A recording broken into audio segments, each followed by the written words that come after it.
이제 야곱이 아버지와 어머니를 떠나서, 즉 이삭과 이제 리브가를 떠나서 멀리 외삼촌이 있는 이 아람 지역 북쪽을 향해 갑니다. 그 갈 때 참 외롭지요. 자신의 미래가 구체화되어 있지 않아요. 굉장히 불확실성에서 갑니다. 다만 거기에 삼촌 나반이 있다. 이거 외에는 아무런 그려진 설계도가 없어요.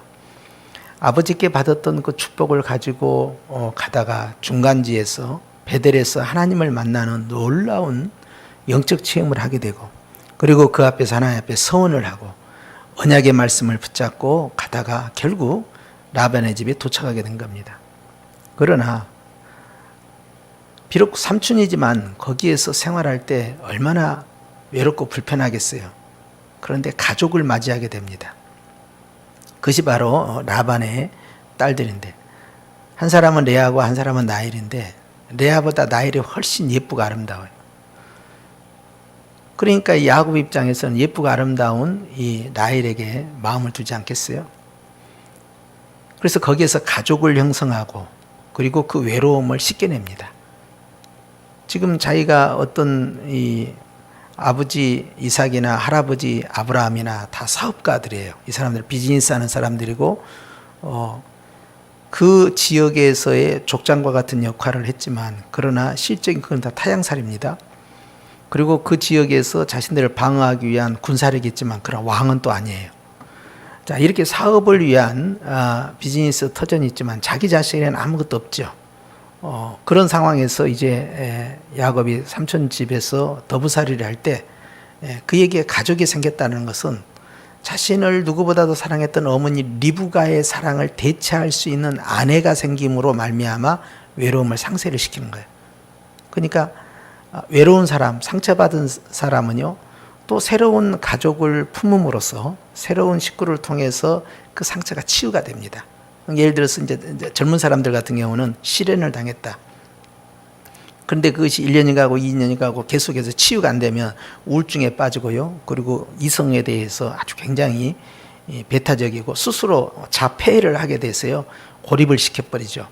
그리고는 더 이상 상처 주고 상처 받고 싶지 않으니까 독립을 선언해 버려서 나는 결혼하지 않겠다, 독신으로 가겠다, 이제 이런 케이스 나올 수 있어요. 그래서 이제 그런 시련을 또 극복하지 못한 사람은 극단적 선택을 하기도 합니다. 그런데 이렇게 시련을 통해서 상처를 받는 사람 같은 경우는 새로운 사랑을 통해서 그것에 상쇄가 되는 거예요. 영적인 사람은 가령 주님의 사랑을 경험한다든지, 또 우리의 일상생활 가운데에서는 이제 새로운 또 어떤 남녀의 이성의 관계를 통해서 새로운 사랑을 꼽힌다든지, 그렇게 하면서 이제 치유되는 과정이 있죠. 뭔가 치유하는 어떤 계기가 있어야 되는데 이 라반의 집에서 야곱은 그 모티브를 찾은 거예요. 보니까 아리따운 라헬이었습니다. 사실 레아도 속아서 결혼했지만 그러나 그의 인생에 있어서 자신의 위로가 되고 기쁨이 된 것은 여전히 라헬이에요. 나일에게 마음을 뺏긴 거죠. 어머니와의 그 사랑의 관계가 이제는 이제 나일과의 사랑의 관계로 진행이 된 거예요. 그리고 아버지의 축복권은 받았지, 하나님으로부터 베델의 언약은 취했지, 이제 자신이 삼촌 나반의 집에 있을 때 영적인 것들은 받았지만 실적으로 육으로는 아무도 아직 나타난 것이 없어요. 손에 딱 잡힌 게 없다 이 말이에요. 그런 상황에서 눈에 보이는 사랑의 대상이 등장한 겁니다. 그게 라헬이에요. 솔로몬과 술라미 여인과의 관계를 우리는 예수님과 교회의 관계로 봅니다. 그리고 실제 이 전통파 유대인들이 유월절 때 이 아가서를 낭독을 해요. 아가서를 보면 굉장히 남녀의 그 사랑을 나타내는, 솔로몬과 술라미 여인의 러브스토리로만 생각했는데 왜 경건한 유대인들이, 정통파 유대인들이 왜 그걸 6월절에 낭독했을까? 그들은 그것이 솔로몬과 술라미 여인의 관계가 아니라고 해석한 거예요. 뭐 어떻게 생각하느냐? 하나님과 이스라엘 백성과의 관계로 봅니다. 놀라운 재해석이죠.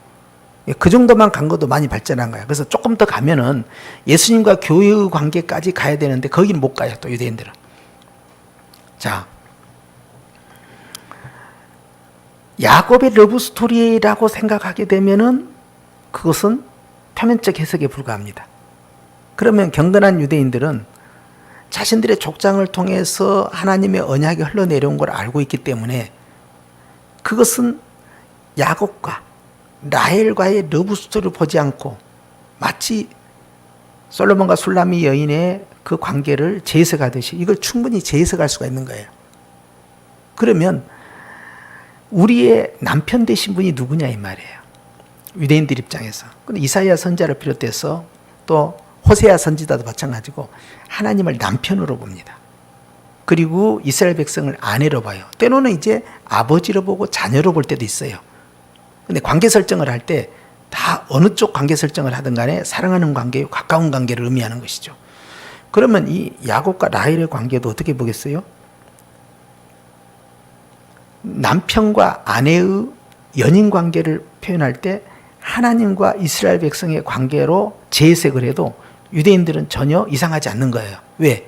이미 아가서에 그렇게 적용을 했기 때문에. 그럼 우리의 신약 복음을 갖고 있는 교회의 입장에서는 이걸 어떻게 해석해야 되겠어요? 당연히 야곱은 누구의 표상이 되겠어요? 예수 그리스도의 표상이 되고, 라헬은 누구의 표상이 되겠어요? 바로 교회의 표상이 되겠죠. 우리는 예수님을 통해서 계시록 19장과 20장을 통하여서 예수님께서 우리를 어떻게 보느냐 하면 신부로 본다는 거예요. 아내로 보는 게 아니고 신부로 봐요. 신부와 아내의 차이점이 뭐냐면요, 신부는 새 겁니다. 새로울 신자예요.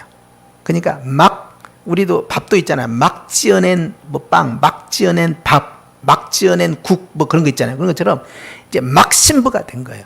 그때가 어떤 상황입니까? 가장 아름다울 때예요. 그래서 하늘로부터 성이 하나 내려오는데 그것은 새 예루살렘 성인데 그것은 신부가 신랑을 위하여서 단장한 것 같더라 그랬어요. 그것은 뭐예요? 인간에게 표현할 때 있어서 가장 아리따운 모습, 최고의 절정에 이르는 표현을 거기에 나타낸 거예요.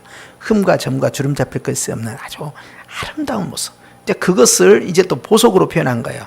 왜? 보석이 가장 아름다우니까 이 세상에 있는 것 가운데서. 그러니까 백옥으로 돼 있네, 다이아몬드, 또 금강석, 홍옥으로 돼 있네, 노보석으로 돼 있네, 청보석 돼 있네, 남보석 돼 있네, 이런 걸 다 모든 보석을 다 루비부터 시작해서 에메랄드, 이제 이런 그 다이아몬드 할 것 없이, 그리고 바닥에는 금으로 쫙 깔아버리는 거예요. 모든 이 광물들 가운데서 최고의 가치 있는 것들을 끌어들이는 겁니다. 그리고 그것이 찬란하게 빛나는 거예요. 자, 주님이 그걸 교회를 그렇게 표현하고 있는 거예요. 보석처럼 빛나는 교회고, 보석보다 더 귀한 교회고, 신부처럼 아름다운 교회를 상징하는 거예요.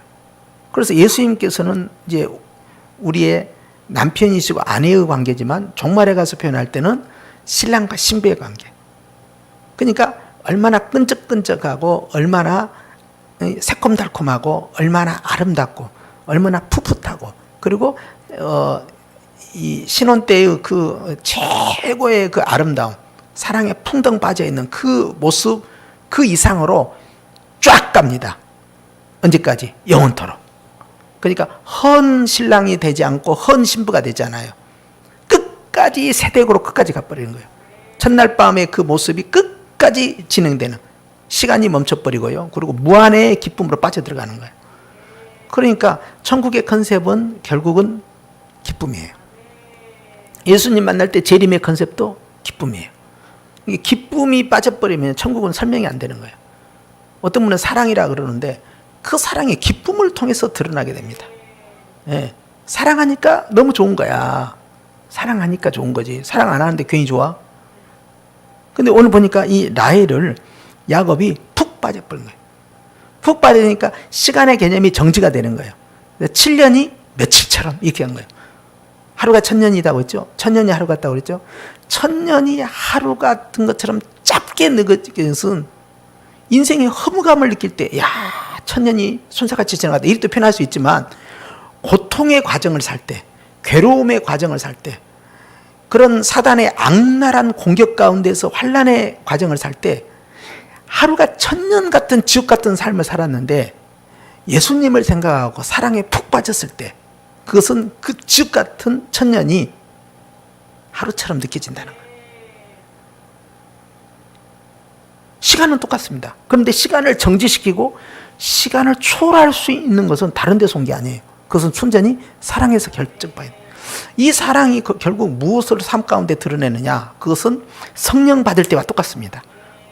사도행전 2장에 성령을 받았을 때 나타난 외적 컨셉은 방언이 아니었어요. 보다 더 근본적인 컨셉이 하나 있었는데 그것은 바로 기쁨이었어요. 그게 성령 충만 오순절 사건입니다. 언어적 사역을 통해서 방언 기도 사역이 나왔지만 그러나 그들로 하여금 그렇게 용기 있게 만들고 그렇게 담대하게 만들었던 배경이 뭐냐 하면 그 내적에서 나오는 그리스도를 향한 사랑과 그리고 그 사랑으로 인해서 드러나는 기쁨이었어요.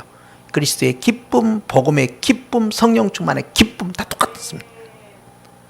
기쁨이에요, 전부 다 컨셉이. 그러니까 전도자가요, 구원의 확신 굉장히 필요하죠. 그런데 구원의 확신보다 더 중요한 게 뭐냐? 구원의 확신을 딱 바닥에 깔아놓고 그것 가지고는 사명자의 길을 못 걸어갑니다. 그런데 그 구원의 확신, 자기 구원의 체험, 영생에 대한 확신, 이 확신 속에서 이것을 끄집어내서 나의 것만 아니라 다른 사람과 공유를 시키는 쪽으로 나갈 때 반드시 필요한 컨셉이 있어요. 그것은 구원의 기쁨이에요. 구원의 기쁨이 되면은 이제 막 드러내기 시작하고 나타내기 시작하고 증명하고 싶은 거예요. 확인해주고 싶은 거예요. 어디서 나왔어요? 사랑에서 나온 거예요. 그래서 내적인 사랑이 기쁨으로 드러날 때 그 사명자는요, 채찍질을 당하고 관원들에게 끌려가서 매를 맞고 감옥에 들어가고 하는데도 우리가 그리스도와 함께 그 고난에 동참한 자로서 주여 감사나이다 하고 더 기뻐했다는 거야. 마찬가지로 예수님의 복음을 들고 나가서 전도의 현장에서 선교의 현장에서 고난을 당하고 핍박을 당하고 모욕을 당하고 수치를 당하고 곤욕을 치르고 있을 때 그것을 고생이라 하지 않고 나 같은 자가 어떻게 해서 감히 예수님의 그 십자가의 고난을 경험케 하시는가 너무나 감사합니다. 그리고 예수님께서 말씀하실 때 나로 인하여 너를 거스리고 핍박하고 욕할 때 너희는 온전히 기뻐하고 즐거워하라. 하늘에서 너희의 상이 크다. 전에 있는 너희 선지자도 그와 같이 고난을 당했다 라고 주님이 말씀하셨기 때문에 이게 웬일이야. 아이고 나에게 하나님이 상 주시려고 이들을 동원하시는구나. 당신들은 나에게 있어서 고마운 분들이야. 나는 당신들을 미워하지 않지. 그렇게 되지 않으면 어떻게 예수님께서 십자가에서 로마 병정들이 창으로 찔러대고 못을 박아대고 조롱하고 그리고 모욕을 주고 있는데 아버지여 저들의 죄를 사하여 주옵소서. 저들은 자신들이 무슨 죄를 짓고 있는지 알지 못합니다. 할 수 있겠느냐 하는 거야. 예수님이 십자가를 질 때 억지로 진 게 아닙니다. 구레네 시몬은 억지로 지었지만 그러나 예수님께서는요 즐겁게 지었어요. 로마 병정기에 의해서 강제적으로 지었지만 예수님께서는요 하나님을 사랑함으로 그 십자가를 어떻게 지었느냐? 기쁨으로 진 거예요. 외적인 고통이 있었음에도 불구하고 내적인 그의 기쁨은 아무도 빼앗을 수 없는 거죠. 예수님이 그렇게 대속의 길을 걸어갈 때 주님이 웃으면서 가지 않았다고 해서 주님께서 두려움과 걱정과 근심과 낙심 가운데서 십자가를 짊어맸다고 생각하면 안 됩니다. 인간의 희노애락을 느끼시고 인간의 고통 가운데서 주님이 그 십자가를 짊어지며 외롭고 고단하고 정말 피곤한 그리고 처절한 그 길을 피를 흘리며 가셨지만 주님의 그 영혼 깊은 곳으로부터 하나님을 향한 사랑함과 주님 앞에서 가지고 계신 아버지 앞에서 가지고 계시는 그 기쁨이 그에게 존재했던 거예요.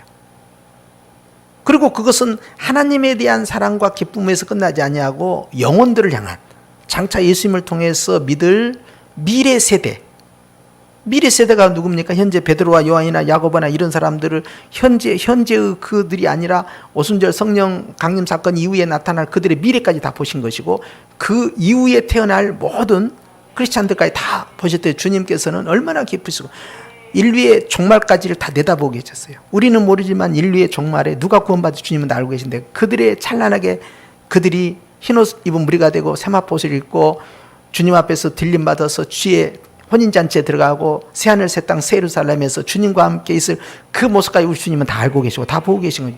이게 장차 있을 영광까지 다 내다보시면서 기쁨으로 그 사랑을 드러내고 십자가에서 처절하게 피 흘려 죽으신 거, 사명을 감당한 거예요. 이게 소명이에요. 이게 소명이라는 것은 확신 위에 기쁨이 존재하지 아니하면 소명을 내가 받았다 할 수가 없는 거예요. 그런 소명을 받았을 때 주님에 대한 사명, 순종을 감당할 수가 있는 거예요.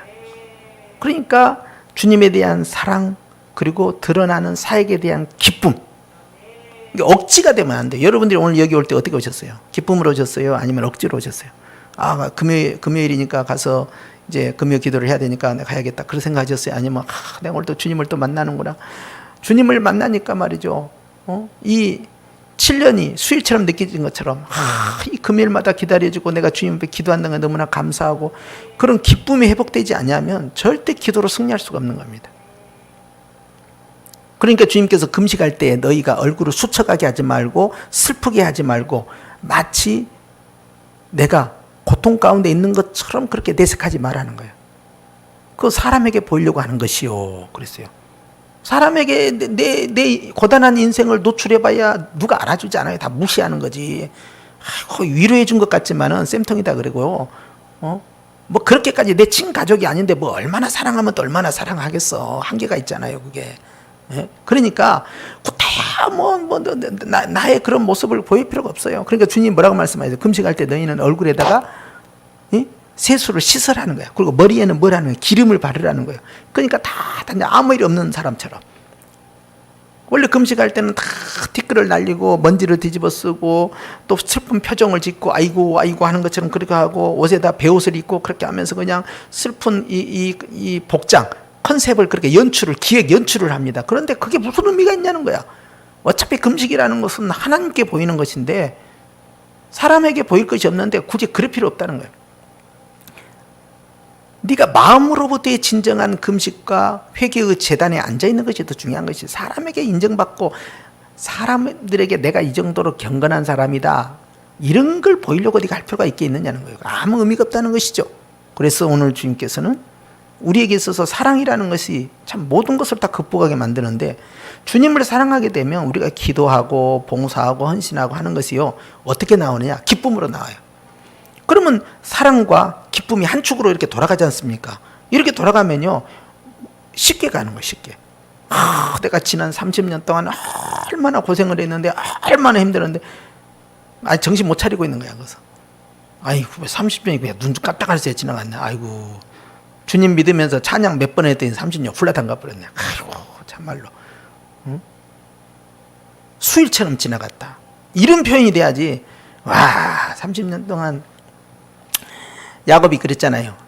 바로 만나가지고 왕이시여, 내가 130년을 살았지만 내가 험악한 세월을 살았나이다. 내가 험악한 세월을 살았다고 해서 누가 알아주냐고. 응? 그럴 필요 없어요. 응? 내가 130년을 살았지만 정말 꿈같이 달콤한 삶을 살았다. 정말 순식간에 인생이 흘러가는구나. 그런데 왜 흘러갔냐? 허무하게 흘러간 게 아니라 너무 좋아서 흘러간 거야.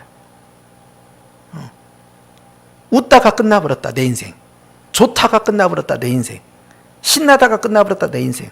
사랑하다가 끝나버렸다 내 인생.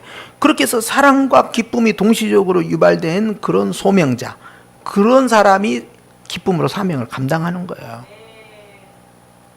이제 야곱에게 있어서는요, 결혼이 사명입니다. 왜 그런지 아세요? 아브라함부터 이삭으로, 이삭으로부터 야곱으로 왔잖아요. 근데 여기 중요한 계보가 있어요. 그건 뭡니까?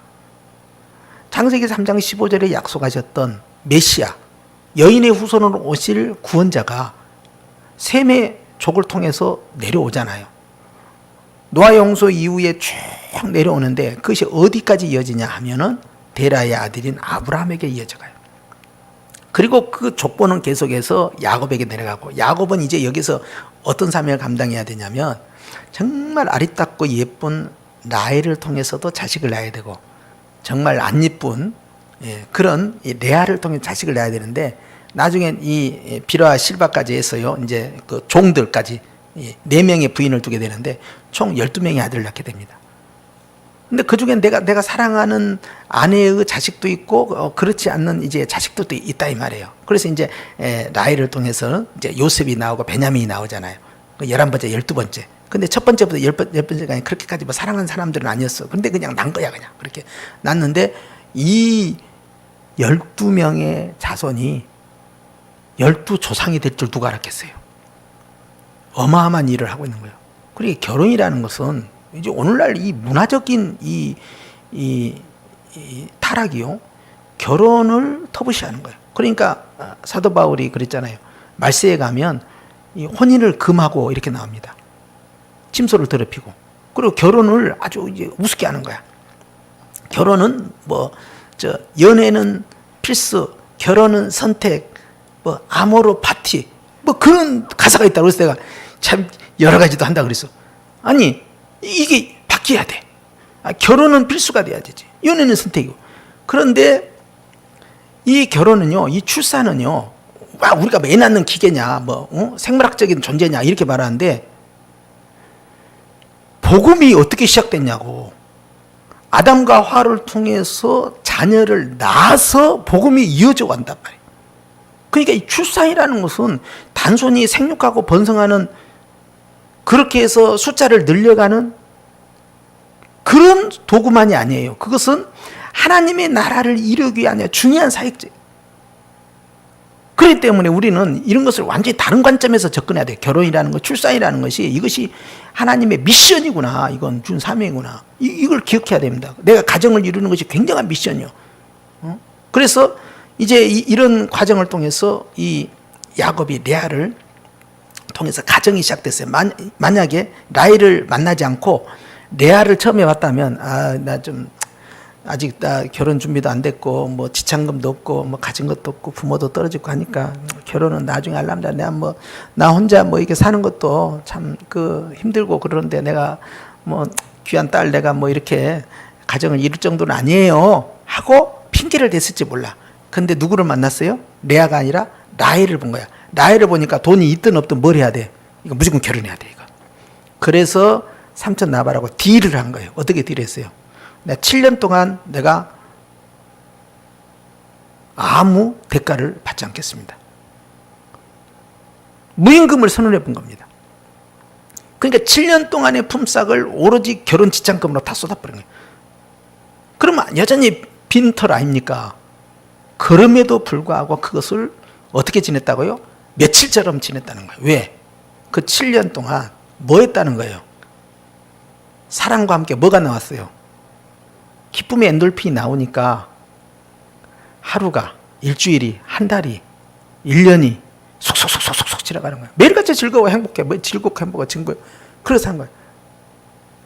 그래서 딱 첫날 밤을 딱 들어갔더니 거기에 누가 있었다고요? 레아가 딱 있었던 거예요. 그러니까 아이고 속았구나 했지만, 분하고 원통한 것 같지만 하나님은 또 큰 계획이 있는데 거기까지 인간은 못 봐. 내 감정에 충실하지만 하나님은 엄청난 다른 어마어마한 계획을 가지고 있는, 그것까지는 또 못 봐. 이게 인간의 한계예요, 이게. 그래서 결국 레아 때문에 이제 출산을 하게 되잖아요.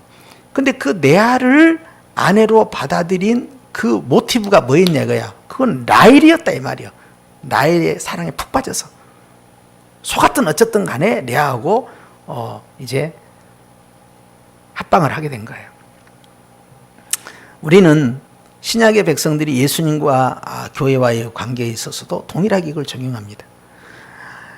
주님의 사랑에 푹 빠지면 주님이 나에게 맡기신 어떤 일들이요 다 기쁨으로 돼요. 봉사를 해도 기쁨이고, 기도를 해도 기쁨이고, 예배를 해도 기쁨이고, 성경을 해도 기쁨이고, 하나님 말씀 순종하는 기쁨이고, 오라면 오고 가라면 가고, 하나님의 뜻대로 사명 감당하는, 전부 다 이건 아이고 힘들어 이런 게 없어져 버려.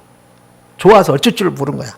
좋아서 원하는 대로 뭐든 다 하고 싶은 거야. 왜? 사랑에 푹 빠졌기 때문에. 그것이 바로 십자가의 사랑입니다. 첫눈에 푹 빠진 거야. 이게 첫사랑이에요. 어찌하여 첫사랑을 잃었느냐. 교회는 늘 첫사랑에 따끈따끈하는 것으로 현재 진행형으로 ing가 가야 돼요. 늘 교회는 그래. 근데 과거에 내가 한번 뜨거웠다, 과거에 내가 주님을 뜨겁게 사랑했다, 그것은 가서 그냥 아무 의미가 없는 걸로. 추억의 앨범에 묻혀버릴 이야기예요. 그런 아무 의미가 없어요. 교회는 우리 자신이 교회잖아요.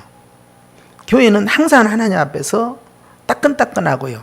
그리고 늘 주님에 대한 그리움과 설레임, 기대감, 타오르는 어떤 열정, 이것이요. 그 2000년 동안 우리가 기다렸잖아요. 그런데 이것이 이틀처럼 느껴질 만큼 너무너무 기대가 되는 그런 환희가 넘치는 삶으로 들어간다. 어디서? 예수님의 십자가의 사랑에서 이렇게 나온다 이 말이에요.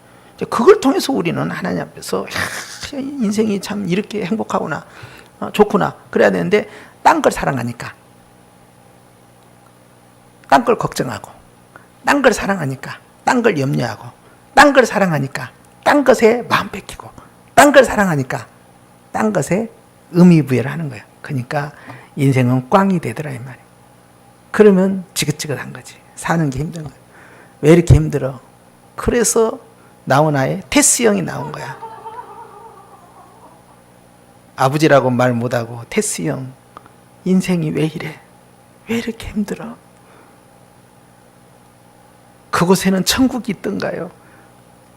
내가 그 가사를 보면서 야, 나훈아 전도해야 되겠구나. 응? 천국을 보지 못하다니 이게 뭔 말이야 이게. 천국에 대한 기대감이 있는 거야 이게. 응? 70이 넘은 양반이 말이지. 와, 인생이 왜 이래? 인생이 얼마나 새콤달콤하고 얼마나 맛있고 재미있고 즐겁고 기쁘다는 것을 복음을 통해서 지금 십자가 안에서 경험하지 못하면 예배의 기쁨이 어디 있고 기도의 기쁨이 어디 있냐 이 말이에요. 순종의 기쁨이 어디 있어? 몇십 년 사역하십니까? 40년을 사역했습니다. 선교사 40년 할 때 얼마나 고생했습니까? 고생 하나도 없어요. 나는 완전히 신나게 살았어요. 이런 대답이 나와야 되지. 험악한 세월을 지내었나이다.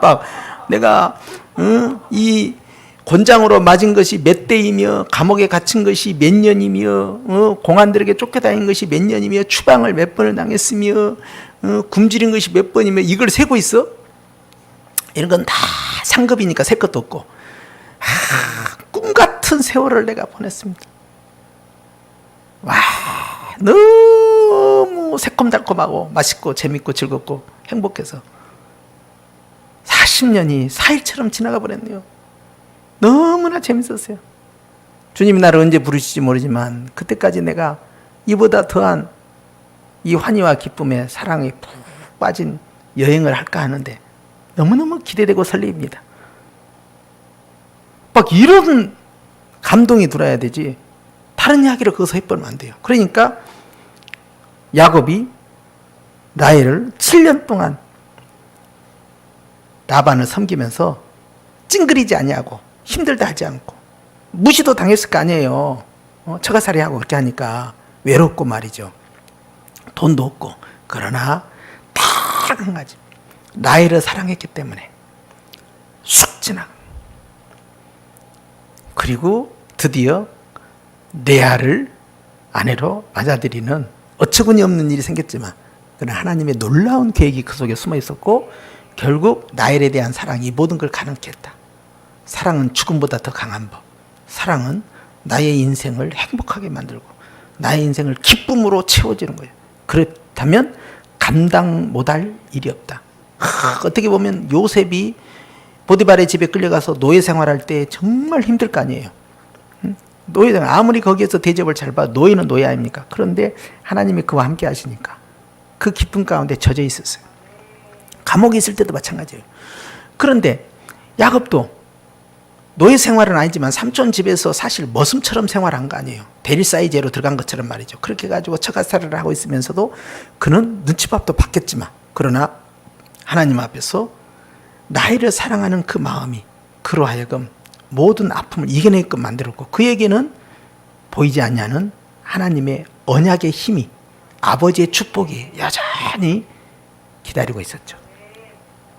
세월을 어떻게 보느냐가 중요합니다. 이왕 머슴 생활 할 거, 내가 7년 동안 말이야 생고생만 하고 그러고 나서 7년을 또 합니다. 그러고 나서 또 합니다. 20년 넘게 거기서 생활을 하는 거예요. 그러면서 야, 인생 참 여기서 다 보내, 내 청춘 다 보내구나. 그것은 네 생각이고 아버지 생각은, 하나님 생각은 다 계획이 있었던 거야. 부자가 되기 위한 계획이었고 또 그 시간에 맞춰서 돌아오기 위한 하나님의 프로그램이 있어요. 우린 그걸 다 몰라요. 모르고 인생을 사는 거예요. 내 인생 내가 알고 사는 사람이 어디 있어요. 살다 보니까 가는 것이지. 그러니까 우리는 하나님들이 다 몰라요. 다만 내가 해야 할 건 뭐예요? 지금 내가 해야 할 거. 미래의 설계자는 내가 아니니까 내가 여러 가지 계획을 세우고 작전을 세우고 내가 이렇게 하자 자기 미래를 계획을 설계를 하잖아요. 그런데 우리는 알잖아요. 잠언 16장 어떻게 했어요? 사람이 그 일을 계획할지라도 그 걸음을 인도하시는 이는 하나님 여호와시다. 그러니까 다 내가 계획 짜는 건 다 꽝이야. 다 뻥이야. 다 하룻밤에 꿈 같은 이야기 소설 쓰고 있는 거야. 그런데 하나님은 다 알고 계셔요. 더 좋은 계획을 멋지게 갖고 있어요. 내가 지금 해야 할 것은 그런 미래 설계 그리는 것보다 더 중요한 것이 있다 이거예요. 그건 뭐예요?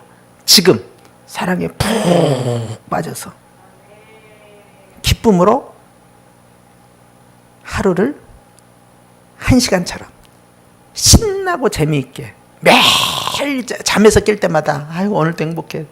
내가 또 눈을 떴어. 오늘은 또 얼마나 신나는 일이 기다렸을까. 아이고 즐거워야지. 아이고 지겨워. 오늘 또 하루가 시작된. 오늘 또 반찬을 뭘 하고 밥을 또 뭘 먹고 오늘 또 어제와 똑같이 변화된 것이 없이 뭐 청소하고 뭐 오늘은 금요일이니까 이제 교회 나가서 기도나 할까. 이렇게 무미건조한 삶이 아니다 이 말이에요.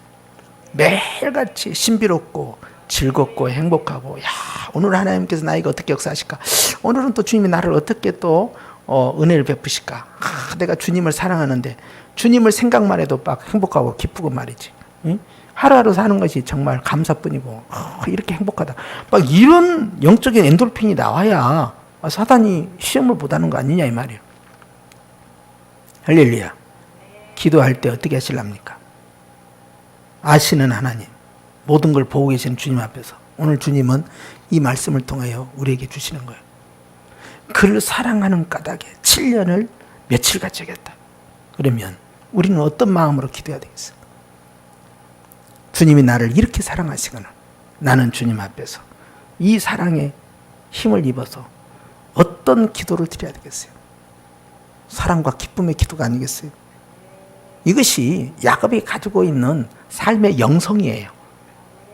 그가 단순히 연애했기 때문에 그런 연인의 러브 스토리로 극복했던 것이 아니라 그에게는 아주 뿌리 깊은 하나님의 언약, 주님을 향한 신앙이 자리 잡고 있었죠.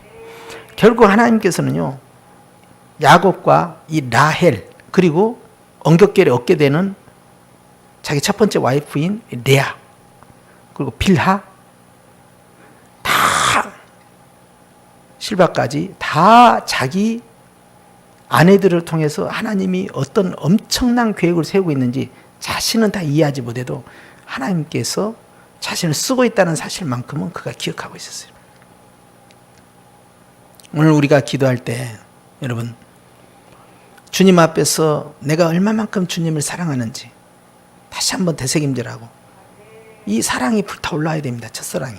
그리고 그 안에서 기쁨으로 기도하게 되면요 정말 하루하루 살아가는 것이 너무너무 짧고 한 주가 너무너무 짧고 1년이 너무너무 짧고 신나다 이 말.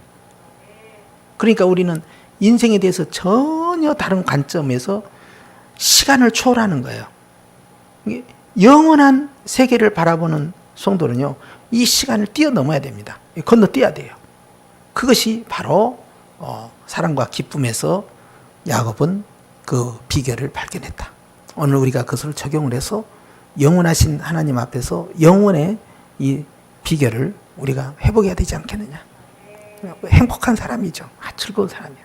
그래서 여러분 신나게 사시고 행복하게 사시고 오늘도 즐겁다. 내일 아침에 눈 뜰 때도 오늘도 신난다.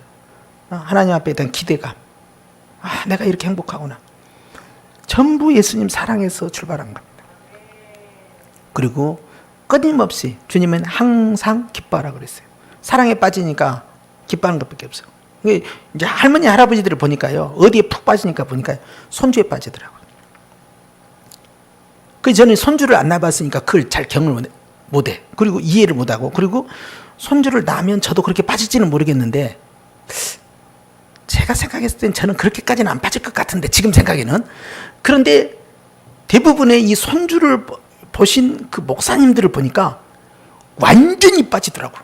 그리고 첫 번째 바뀌는 게 뭐냐면 이 카톡의 프로필 있죠. 이 사진이 다 바뀌어버려. 그 나는 뭐 애기가 나오니까 뭔가 했더니 이게 손주야. 그게 푹 빠져. 그리고 자식들한테는 이제 막 호랑이처럼 그랬던 이런 분들도 이 손주 앞에서 그냥 발발발발발 기는 거예요. 그냥 말도 못해. 그냥 꼼짝도 못하는 거야. 뭐 해달라도 다 해줘. 그러니까 버리장머리가 없는 거지. 그래 사랑이 막 넘치니까 그냥 뭐든 다 해주고 싶어요. 뭐든 다 해주죠. 그런데 예수님의 사랑을 그렇게 해야 됩니다. 바울은 늙어갈수록, 죽어갈수록, 순교의 길을 걸어갈수록 주님에 대한 사랑이 더 불타올랐어요. 누구를 사랑하냔 말이에요.